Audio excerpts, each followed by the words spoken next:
મિત્રો તમે પ્રીમિયમ મકાનની શોધમાં છો, લક્ઝરી મકાનની શોધમાં છો તો આ વિડીયો તમારા માટે છે। આજે આપણે જોવાનું છે ધ મેરિયોટ વિલા।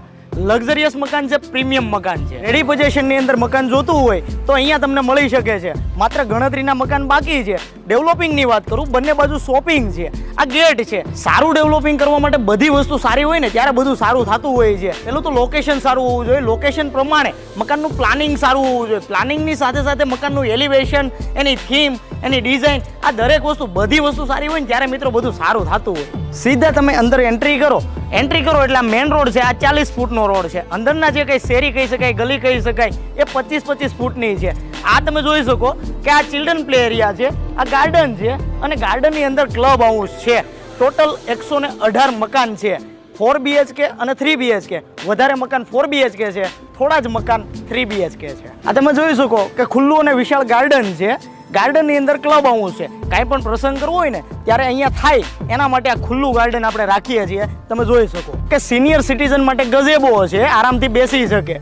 અને આ ક્લબ હાઉસ છે। ક્લબ હાઉસની અંદર શું છે મિત્રો, ક્લબ હાઉસમાં નીચે બેન્ક્વેટ હોલ છે। કાંઈ પણ પ્રસંગ કરવો હોય, ઘર આંગણે થઈ જાય તો એના માટે આ બેન્ક્વેટ હોલ છે, ઓફિસ છે। સોસાયટીના વહીવટ માટે ઓફિસની જરૂર પડે તો આ ઓફિસ છે, એની બાજુમાં ટોયલેટ બાથરૂમ છે। ફર્સ્ટ ફ્લોરની વાત કરું તો આ આખો આ જીમનો ભાગ છે, ઇન્ડોર ગેમ છે અને લાઇબ્રેરી છે। સોસાયટીના વહીવટ માટે કે એના મેનેજમેન્ટ માટે અહીંયા આ ઓફિસ એરિયા આપેલો છે। આની અંદર સોસાયટીની જે કમિટી હોય, સોસાયટીની જે બોડી બને એ દરેક વ્યક્તિ અહીંયા સાથે બેસી અને સોસાયટી માટે મેનેજમેન્ટ કરી શકે એના માટે આ ઓફિસ છે। ઘરે કંઈ પણ પ્રસંગ હોય અને ઘર આંગણે પ્રસંગ કરવો હોય, સોસાયટીમાં પ્રસંગ કરવો હોય એના માટે આ બેન્ક્વેટ હોલ છે। કંઈ પણ પ્રસંગ કરવો હોય અથવા તો જમણવાર કરવો હોય તો અહીંયા પણ થઈ શકે અને બહાર પણ થઈ શકે। બહાર જમણવાર થઈ જાય, અહીંયા પ્રસંગ થઈ જાય, બહાર વરસાદ હોય તો અહીંયા જમણવાર થઈ જાય। આ રીતે તમારો પ્રસંગ અહીંયા આરામથી નીકળી શકે।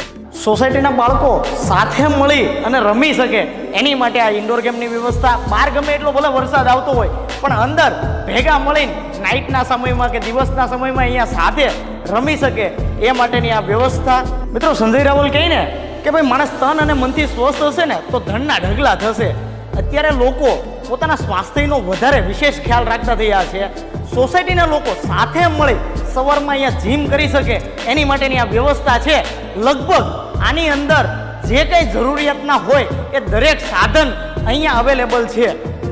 સોસાયટીના બાળકો ભણી ગણી હોશિયાર થાય, આગળ વધે અને સોસાયટીનું નામ રોશન કરે એના માટે આ વાંચનાલય, પુસ્તકાલય કે લાઇબ્રેરી આ એની પણ વ્યવસ્થા સોસાયટીમાં છે। ક્લબ હાઉસમાં જે કંઈ એમ્યુનિટીઝ આપેલી છે આ દરેક વસ્તુ પ્રેક્ટિકલ છે, ઇન્ટિરિયર સાથેની છે અને આની અંદર ઓછામાં ઓછું મેન્ટેનન્સ આવે એ પ્રમાણેની અને સારામાં સારી રીતે વધારે તમે વાપરી શકો અને સારી રીતે વાપરી શકો એ વસ્તુ ખાસ ધ્યાનમાં રાખી અને આ એમ્યુનિટીઝ આપેલી છે। લોકાલિટીની વાત કરું, પ્રોફાઇલની વાત કરું તો અહીંયા જે કોઈ પણ મિત્રોએ મકાન લીધેલા છે એ લગભગ ગવર્મેન્ટ નોકરીવાળા, એમાંથી લગભગ 50% થી 60% તો શિક્ષકો છે। ટોટલ 118 મકાન છે, લગભગ 50% થી 70% લોકો અહીંયા રહેવા આવી ગયા છે। પણ શાંતિ જેટલી છે એટલે ઉદાસ છે, આરામ ઉપર છે। તમે જોઈ શકો કે 60% થી 70% લોકો રહેવા આવી ગયા છે, જ્યારે બાકીના જે ઘર છે એમાં ફર્નિચરનું કામ ચાલે છે। Ready to move, ready to shift મકાન જોતું હોય તો અહીંયા અવેલેબલ છે। માત્ર ગણતરીના મકાન બાકી છે।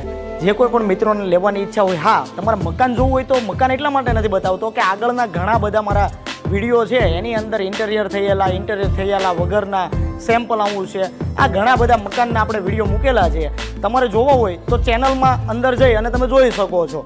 જો આ પ્રમાણેનું તમારે મકાન જોતું હોય અથવા તો ડિટેલ જોતી હોય તો મારો કોન્ટેક્ટ કરી શકો છો। સાથે સાથે ચેનલને સબસ્ક્રાઈબ કરો। તમારા કોઈ મિત્ર સર્કલને મકાન લેવાનું હોય, ઘર લેવાનું હોય તો એને આ વિડીયો શેર કરો, સબસ્ક્રાઈબ કરો મારી ચેનલ।